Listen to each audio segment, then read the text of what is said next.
This is Dueling Pistols, where history draws first and legends never die. No fluff, no filters, just raw stories of grit, blood, and legacy. Triggered by Black Flag.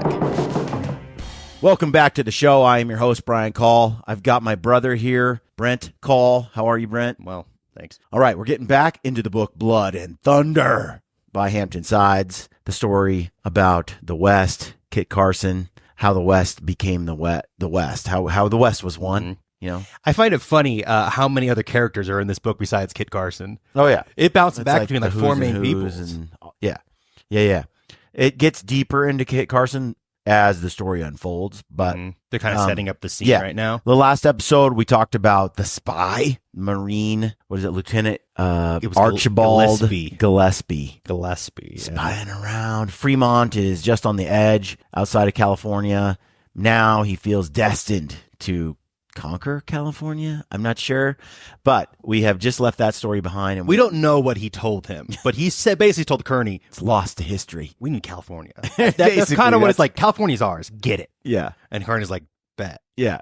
So here we are. Now we're diving into this new part of the story, and so just summarize what happens next, Brent. We're going to skip ahead to like the cool parts, but we need to fill you in more context here, so you can follow along with what happens next.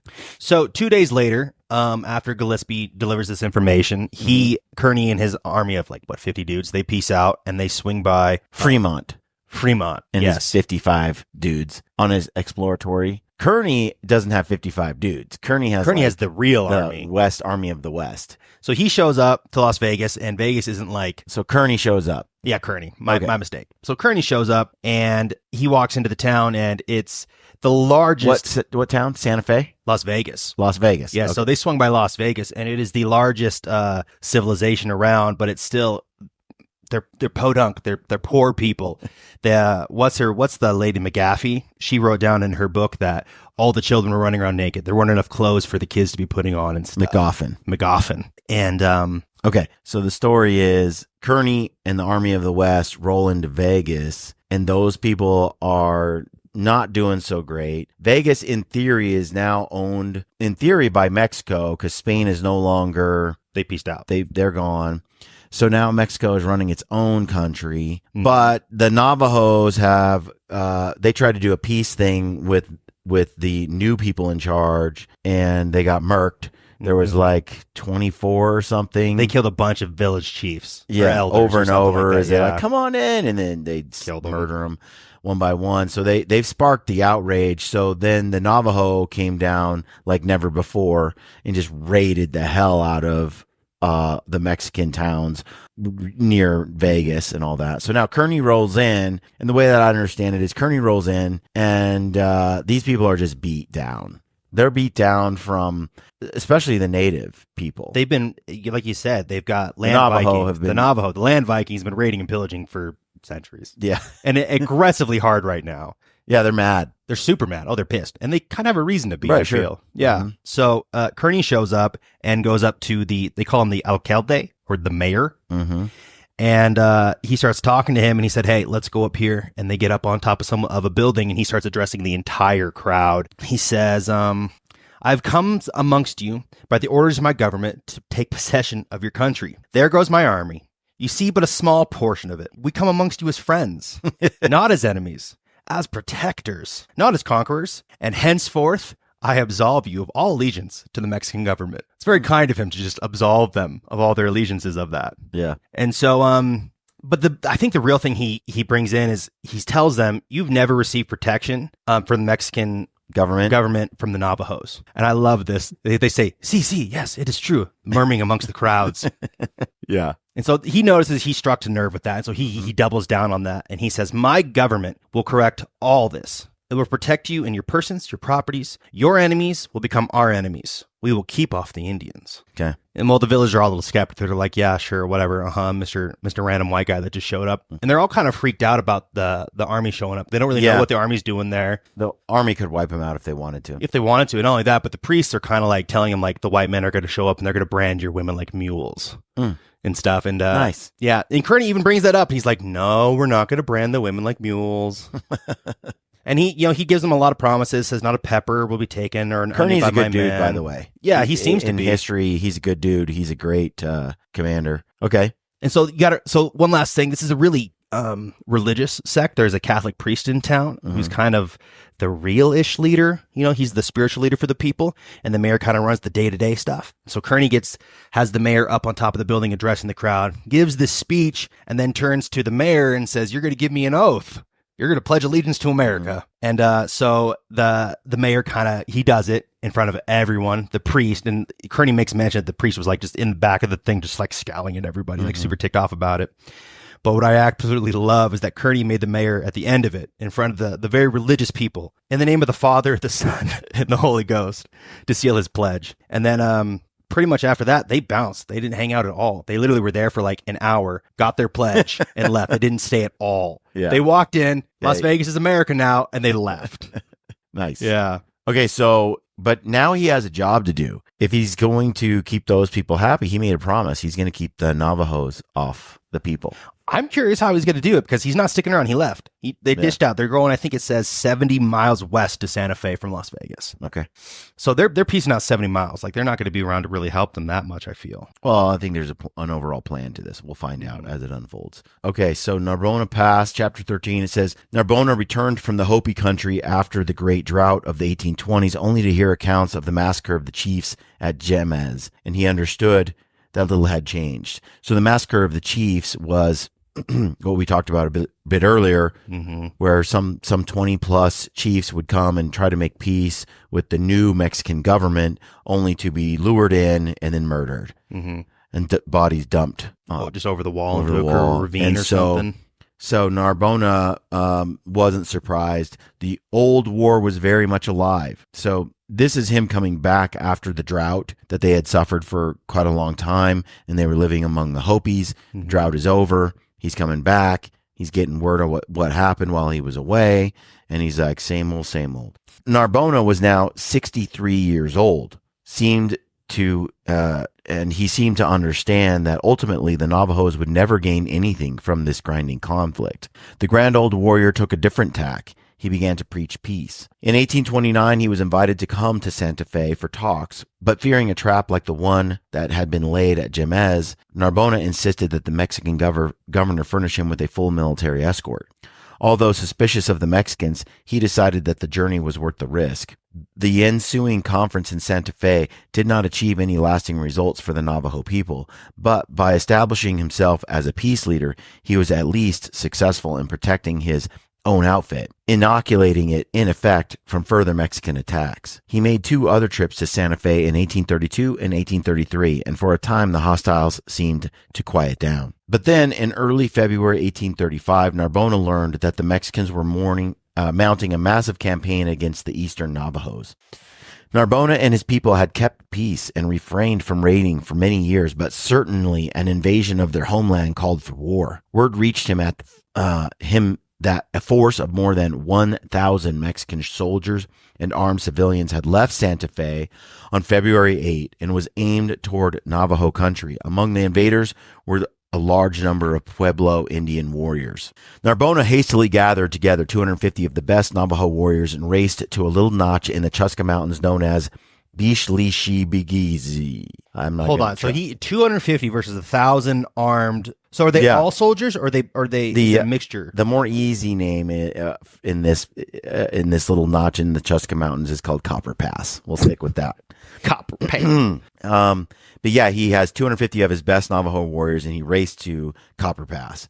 He knew that the Mexicans would have to pass through this 8,000-foot high rock defile. 8,000-foot high rock defile if they were to penetrate Navajo country. So there's basically sheer wall slot canyon. When they did, Narbona and his warriors would be waiting for them, hiding in the tall pines on the ridgeline above. What are you going to do? You can't attack them. Like, you can do your best to... You either put something above your head and run, or you run backwards.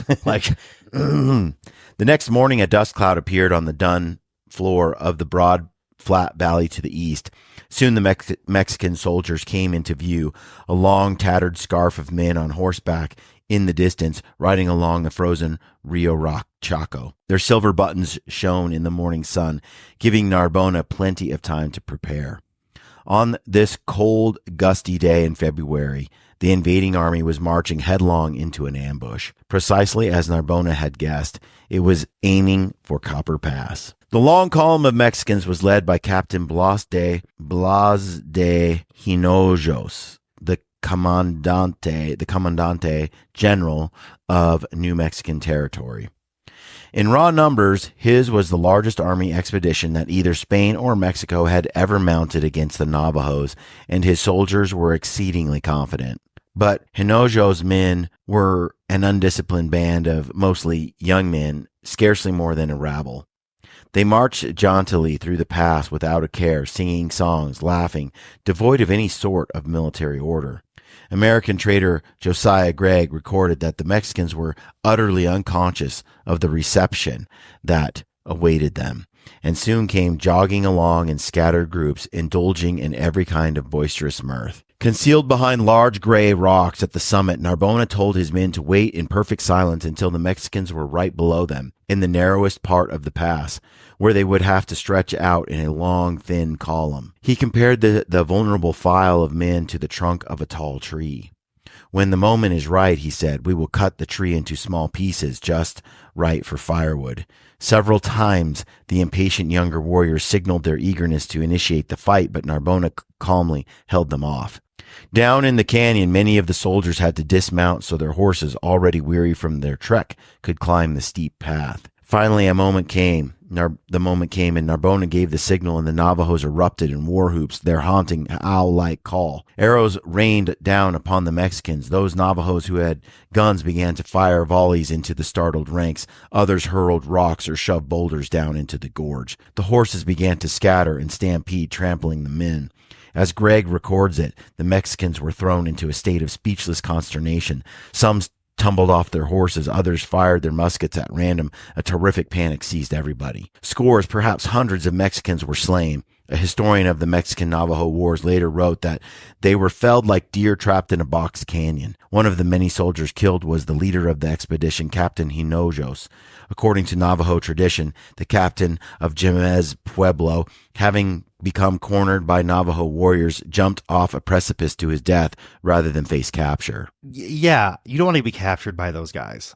Yeah, but he's the one who initiated all the murders of the chiefs. Yeah, exactly. Yeah. I would not want to be captured. Yeah. His death will be slow and long. In the end, the Mexicans were routed. The final tally of casualties is not known, but by nearly all accounts, it was a wholesale slaughter. Interviewed years after the incident, an elderly Navajo who had been a warrior at Copper Pass would say only, we killed plenty of them. How did they know? They know exactly how many people went in. They didn't take a head count on the way out? Weird. I don't picture the Mexican government as meticulous. Yes. Okay. From that day on, Copper Pass was, and look, I'm not being like, derogatory toward an entire people. Mm-hmm. There are individuals, but let's just look at the history of that government. It's never been successful. This is not. Mm-mm. The whole place is a mess and still is. It has a pseudo government in the form of their own mafia. I mean, it's just why hasn't that nation with resources and such been more like our nation or Canada? You know, mm-hmm. they have it's not about the land. The Gulf of Mexico, you have some beautiful places. I've been to some places there. There's something about the leadership that is off. And we could dive into that, but we don't need to. It's on the face. Mm-hmm. I'm not surprised that it's corrupt and a mess. Mm-hmm. It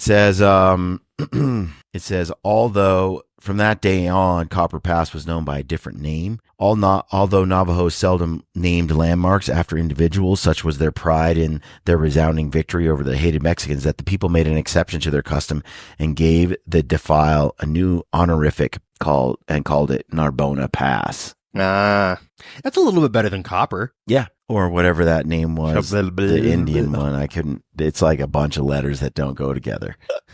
I love that.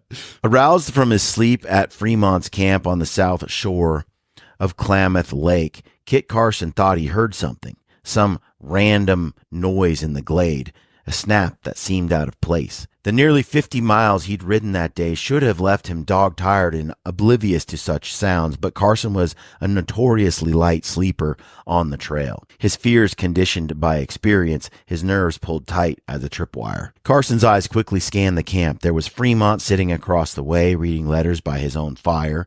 There were the others spun up in their bedrolls, scattered about the campsite in 2 and 3s. The party had 14 men all told. They snored and snuffled away, greasy, wild-haired expeditioners at home in the wilderness. The French trapper Basile Lajeunesse, a contingent of Delaware Indians, expert trackers who'd been hired back in Kansas, Lucien Maxwell and Alex Gotti, and Dick Owens. So these are all the people that are there. And fellow mountain men who were Carson's old friends, and the new arrival, the feisty Marine Archibald Gillespie, whose dispatches Fremont was now reading, the letters so absorbing that he seemed to ignore the other men. It was the night of May 9, 1846, and this small group of explorers lay camped in the wilds of southern Oregon. Although they didn't realize it yet, Fremont's men had stumbled upon one of the largest freshwater lakes west of the Mississippi, 30 miles long, its waters teeming with salmon and so saturated with volcanic nutrients that certain species of algae bloomed along its marshy shores, giving the shallows a strange blue-green fluorescence. Klamath Lake.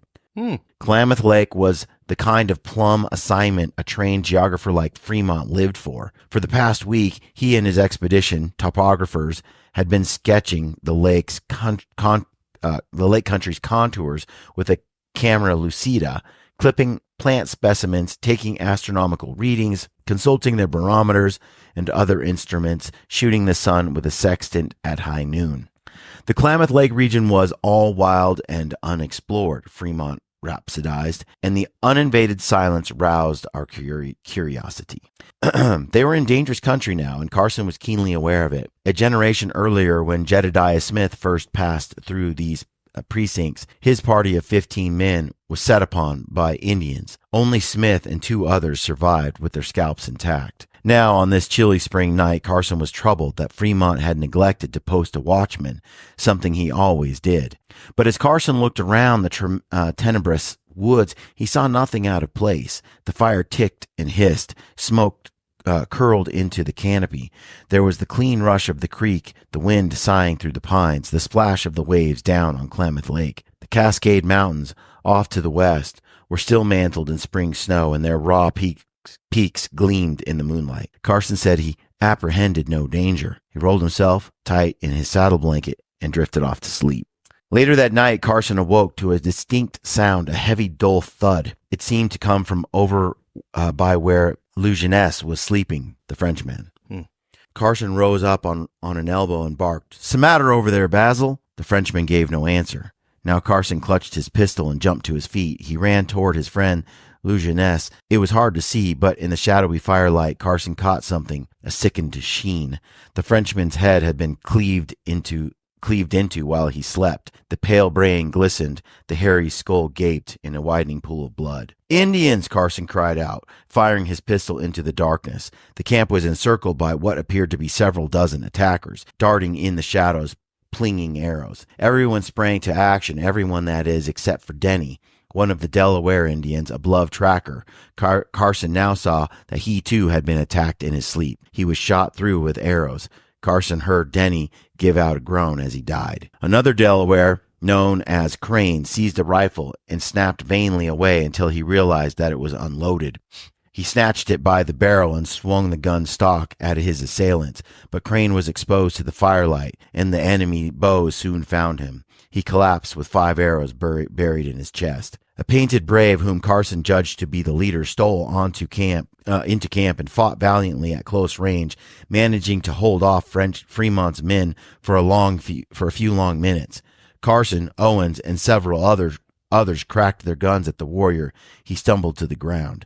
Dangling from his wrist was a steel hand axe, presumably the weapon that had killed Lajeunesse. When the other attackers saw their bravest warrior fall, they receded into the gloom.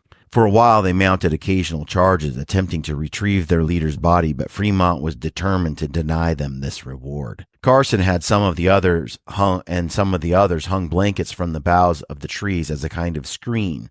to blunt the rain of enemy arrows. They held steadily, fending off the sorties. Finally, the attackers gave up and disappeared for good. For the rest of the night, Carson and the others nervously guarded the perimeter, wide-eyed, weapons drawn, attuned for another attack. After several anxious hours, dawn broke and the feathery woods opened up. The country seemed clear of Indians, and the lake shone to ghostly turquoise.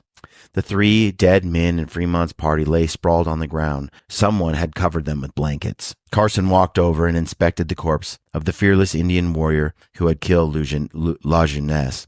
He wore a feathered war bonnet, and his skin was painted in elaborate patterns. He had 40 arrows in his quiver. That's a lot of arrows. Mm-hmm. They were beautifully and finely made, their tips slathered with a poison paste. This was a Klamath, Carson seemed sure, a lake-land tribe he'd encountered before. They were, he thought, a mean, low-lived, treacherous race. Jeez. He and the others concluded that this was the same band of Indians to whom they had given gifts of tobacco, meat, and knives only a few days ago.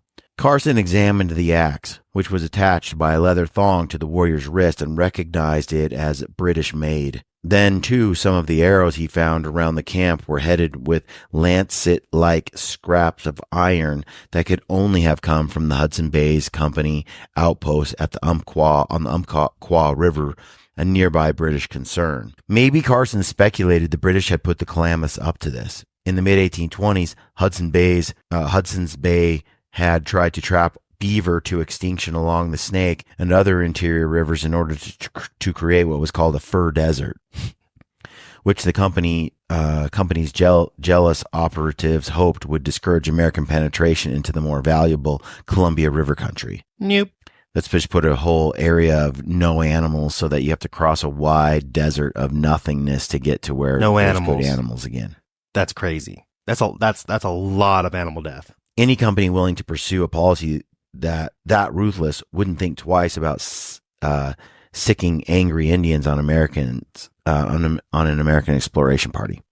It was hard to say, but after closely studying the camp and interpreting the footprints and other signs, he guessed the attack had involved 20 Klamath warriors. Now he crouched over the leader's bullet-ridden body. Carson had made a career fighting Indians, but he was particularly impressed by this Klamath. The bravest Indian I ever saw, he later said. If his men had been as brave as him, we would have all been killed. Then Carson removed the axe from the dead warrior's wrist and held it by the handle, testing its heft. The bodies of La Jeunesse, Denny, and Crane lay where they had fallen, their blanketed forms sharpening in filtered light of dawn. All were brave, good men, Carson said. They were his friends, and as their guide, Carson felt a responsibility for their deaths. He was especially close to La Jeunesse, having ridden thousands of miles with him on Fremont's various expeditions. The camp was plunged into an angry gloom, as Fremont put it. Yet everyone recognized that the situation could have been much worse, that they all could have been killed. Already the surviving Delawares were engaged in their grieving rites. They smeared themselves in black paint. They wailed and flagellated themselves. Sick, said one of the mourners, a man named Sagundai, very sick now. Touched perhaps by their sorrow, a wrath began to stir within Carson. Impulsively he raised the steel axe and sank it into the Klamath warrior's skull. This did not satisfy his rage. He had lived among Indians for most of his adult life, had absorbed their battle rituals and frenzies of grief. He, too, was mourning now, and he wanted to punish the warrior's spirit with the same axe that had killed La Jeunesse. He hoped this Klamath's comrades would enjoy the full horror of finding him laying here mutilated and defiled. And so he hacked away at the corpse's face until it was a sodden tangle, until, as Fremont later put it, he knocked his head to pieces. Yummy. Yeah, a little violent back then. But at the same time, I mean, like, a good friend of his just passed. I don't even know what kind of headspace you're going to be in right then and there. They just survived an attack. Adrenaline's up. His friend's dead at his feet. The guy responsible is gone. You're not getting any kind of... Yeah, I don't have any problem with what he did. No. I do the same thing. Yeah, getting his pound of flesh. Yeah, I don't know. Don't start one. Don't start nothing. It won't be nothing. Like, yeah. They didn't start it, you know? Well, they did move into their area, but they didn't talk about it, you know? They just attacked him. It doesn't go well, though. Like, across the board, I don't think this sort of violent outburst is common on both sides when these sorts of, it's human conflict. So crazy though, he kind of had an inkling later, like something wasn't right. And then he kind of ignored it and went back to sleep. So this kind of haunts Carson for a while. So his like sixth sense was kind of telling him there's someone out there. Or he kind of had a feeling. And now he's kind of angry too because the people he cared about and was responsible for, he failed them in a way. Ouch. In the blast heat of mid-August, the New Mexicans waited for General Kearny. More than 3,000 men had answered their governor's call to patriotism. They had streamed from their villages and ranches and cornfields, rich and poor alike, boys on burros and peasants in their tattered sombreros, and old men hobbling on arthritic feet, chanting, "Crush the gringo invaders, stop the infidels." They toted antique muskets, lances, swords, bows, and arrows, and clubs. They assembled 15 miles southeast of Santa Fe in a narrow defile called Apache Canyon, so named because the Apaches had for years used it as a place to ambush wagon trains. So he's on his way. He just conquered Vegas pretty easy, and now he's on his way to Santa Fe. And it sounds like they're all like running from everywhere to like meet this army. 3,000 men. Apache Canyon was the eastern gateway to Santa Fe, a parched and rattlesnakey place well suited for defense. As the Santa Fe Trail passed through its tight jaws, the road became so constricted that travelers could enter only one wagon at a time. From the high rock walls screened behind trees and boulders, a well-positioned army could rain unmerciful fire down upon any invading force. And so, just as the Americans had suspected and feared, the New Mexicans would mount their final defense here. After weeks of indecisiveness in the face of conflicting rumors about the size and precise intent of the American advance, the New Mexicans now had to work fast.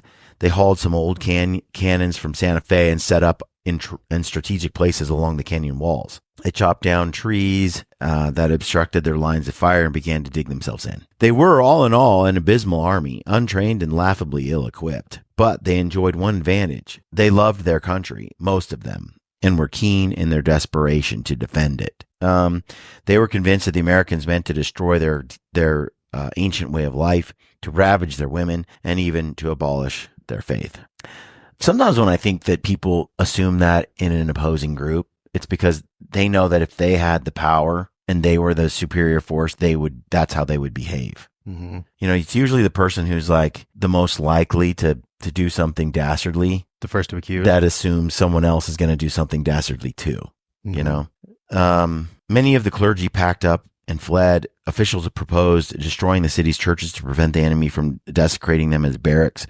So they all just gathered their weapons and they went up there. But it says that no one quite knew who was in charge. There was just conflicting ideas about the best way to hold the canyon as well. Finally, after many unexplained delays, the governor rode into camp accompanied by a retinue of 100 presidial soldiers, and most of the members of the New Mexican Legislative Assembly. With his strong presence, it seemed the defenders' efforts would gain new focus. The governor, Don Manuel Jaramillo, was a master of court intrigues who had been in and out of power for years. Having risen through cunning from humble peasant origins near Albuquerque, Jaramillo had a reputation for shameless corruption. Oh, so he's Mexican. Mexican politician. Weird. Not that ours aren't shameless. They're just better at hiding it, which I appreciate it. You know, keep it out of my view if you can. I think our government is now equally, if not worse. But there was a noble beginning. He was not above outright stealing. It was said that as a boy, he had made his first wealth by robbing a few thousand head of sheep from a prominent man and then selling them back to him. After the Santa Fe Trail opened, he had finagled a post as the collector of customs, and by levying exorbitant tariffs against the American traders, he had amassed a fortune. Sounds like a real pecker. But by charging $500 for every wagon load that entered Santa Fe, regardless of the contents, Jaramillo reportedly collected as much as $60,000 a year. How much? $60,000. And this is what, 20 something? 29. Holy cow, dude's making bank. That's how people get into politics. There's lots of money in there. You mean they get into robbing people? Mm-hmm. Mm-hmm. Legally. It's legal robbing, Brian. Yeah, 1840s. We call them taxes.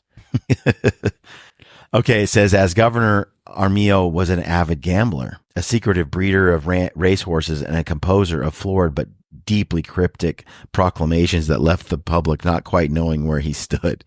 Oh, it's like a Kamala Harris, probably. He was arbitrary in his affairs and thought nothing of stealing from his own people without pretext or provocation. God rules the heaven, he liked to say, but Armijo rules the earth. One army lieutenant who later investigated him reported that it was Armijo's practice, in peace or in war, to seize the person or property of anyone who fell under his displeasure. Armijo was called a general, but that was a bit of a title inflation he permitted himself. He had no military training whatsoever. Still, he loved to wear flamboyant uniforms with bright sashes, glinting swords, and feathery plumes. He was a decorous and gracious host. At the palace of the governors, he would entertain far into the night, always generous, and with his imported delicacies and decanters of El Paso brandy. Though married, he kept several mistresses. He had a round, jowly face that was not unhandsome, but he was extremely, almost operatically obese, a mountain of fat in the estimation of one English writer who passed through New Mexico. He's a mountain of fat. Armijo was above all a survivor, and while he put on a bold face, he could be an impressive coward when cornered. Okay, when people say, like, the guy's an impressive survivor, I think of a rat. Rats survive, man. Rats don't go down. His quote is, it is smarter to appear brave, he liked to say, than to be so. Earlier in the summer, when Armijo first received word that the American army was pressing toward Santa Fe, the general behaved strangely. First, he kept to his quarters and did nothing at all. Then, he hastily held a meeting of prominent officials in which he called for, this is a guy who's not a true leader, but a fake leader, called for great sacrifice on the altar of our country, while simultaneously indicating that any resistance was doomed. At one point, he even asked his own ministers, to their shock, whether or not to defend New Mexico or not. Jeez. Shortly after that, anyone who says it's better to appear brave than to be brave or courageous, that's an empty soul, dude. That's a weak. Very, that's a good empty soul. Shortly after that, he secretly entertained an American emissary sent ahead by Kearny, offered him a sumptuous meal, and patiently considered his arguments. The emissary was James McGoffin, brother-in-law of Susan McGoffin, still recovering from her miscarriage back at Bent's Fort. He came straightway from Washington. In early August, James McGoffin left Bent's Fort with a small escort of dragoons, a jovial sophisticate. He traveled in style, as was his wont.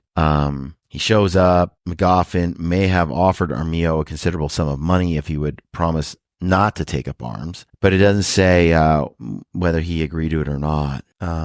It sounds like he probably did take a bunch of money and then backed out, because that's the kind of liar he is. That's what the book says.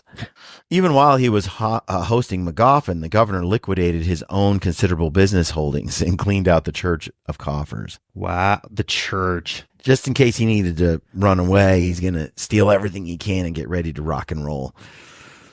Even while he was hosting McGoffin, the governor liquidated all that stuff. It says, then he sent some letters to Kearny, and these oddly worded messages seem to float opaquely somewhere between capitulation and tepid defiance. Quote, "You have notified me that you intend to take possession of the country I govern. The people of the country have risen en masse in my defense. If you take the country, it will be because you are strongest in battle. I suggest you stop, though, and we will meet and negotiate on the plains. But if you take us, it's because you're stronger." Well, duh. Armijo was stalling for time. He was shrewd enough to keep his true intentions to himself. He wrote nothing down. He was, in fact, only half literate. But truly, he found himself in an This is why Mexico half literate is Mexico. Okay? This is why. This right here. It's like we were talking about India the other day, and they're like throwing up like wire up on a telephone poles to get electricity. His government was bankrupt. His army was a joke. If he put up a fight, the Americans would surely have him hanged. His only slender hope was for his superiors in faraway Chihuahua to send up military reinforcements. And when by mid-August those failed to arrive, he was left in a fretful predicament. So he had no idea what to do. He floundered. The other New Mexican leaders insisted that he defend himself all the way to the last man. Yeah. I'm sure that's his backup plan. Yeah. Foremost among these stalwarts was Colonel Diego Archuleta, an influential politician and a courageous soldier who was Armijo's second in command. In temperament and character, Archuleta was the very opposite of Armijo. For him, it was not a question of whether the war could be won. It was simply a question of honor. You had to fight it either way. Archuleta was astounded that Armijo could think of deserting the cause. Archuleta had been the prime mover in mustering the volunteers who assembled at Apache Canyon, and he was optimistic. He realized that the American lines of communication, not to mention its supply chains, were now spread out over many hundreds of dismal Comanche-infested miles. He thought that Kearny would be demoralized, his flocks, they would be hot, hungry, and sick. They'd be withering on the plains. Sounds like a lot of hopeful thinking there. He's truly optimistic. Besides, the New Mexicans outnumbered it by 2-1, Kearny's force, and then they had Apache Canyon in the pass. The faithful defenders at Apache Canyon, by and large, were not privy to Armijo's behind-the-scenes vacillations, so they didn't know about this. They kind of bought into his facade. It sounded kind of good. He asked them to show the highest devotion to the homeland, and then that the person who is your leader, as that which is me, is ready to sacrifice his life and interest in defense of his beloved country. But that's not really what a lot of people thought, because they knew him more personally. And at one point, Armijo urged his subject to seek victory if it be possible, for no one is obliged to do what is impossible. You can't follow what he's saying. It's like Kamala Harris in a speech. Yeah, he's a little. We could win because we are stronger, and if we don't win, it's because we were the weaker. And so we must try to win and see how we might win if we win. That's like a, yeah. It's like that meme with that little kid. Did you know that if you could just maybe, did you ever want that you could be maybe, and if you wanted, you could Right. That's it. That's what it feels like. He told the citizens that regrettably they would have to foot the bill themselves, and then basically left the whole matter in their hands. Your governor is dependent upon your pecuniary resources, upon your decision, and upon your convictions, as he tried to gather the army. So come if you can, and if you want, and if you will, but I demand it, but only if it's not too bad of a problem, because I'm reliant on you to do what I ask you to do. On August 16, as the governor rode into the mouth of Apache Canyon, he wore one of the snappiest uniforms that he owned and straddled a prized horse that groaned under his staggering weight. He surveyed the breastworks his men were constructing and seemed to like what he saw. He mouthed a few encouraging words about the coming battle. Armijo was a good thespian and knew how to rally a crowd, but even while he bellowed and spluttered and shifted his mountain of fat in his beautiful silver-trimmed saddle, restlessly working his horse's ribs with the enormous rowels of his spurs, the governor seemed troubled, his gaze distracted by far-off concerns. Yeah. I mean, this bodes well for America at this point. Yeah. You know, it sounds like they had a little pushover in Las Vegas, and they're about to have another one in New Mexico. Yep. This next chapter, it's called A Perfect Butchery. Ooh. Really? That's not what they called Narbona Pass? We don't know how many we killed, but it was a lot. I'll give you a little hint. Those are that's a quote from Kit Carson. Oh, is it? A perfect butchery. What's his idea of a perfect butchery? He's kind of got a dark, like, done so, just a matter of fact, pragmatic. You guys done me wrong. I gotta kill you now. Like, he's like a character he's like Denzel Washington in The Equalizer. He's just resigned to the fact, like okay, well, you'll die now. You know, one of us is. And then it's like he does it, and he's like, done so, and moves on. Like, there's not a lot of complex thinking here.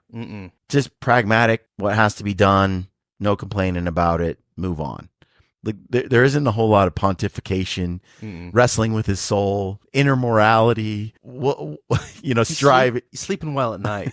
That's what I feel from Kit. He just, job needs to be done. Got it done. So anyway, we'll dive into that in the next episode. Folks, thank you for following along with us. We appreciate all the support that you give to us. And have a great day, and we'll catch you on the next episode. All right, folks, I hope you're enjoying the Dueling Pistols podcast. If you like it, do us a favor. and share it with a friend. Help us get this thing to grow a little bit bigger.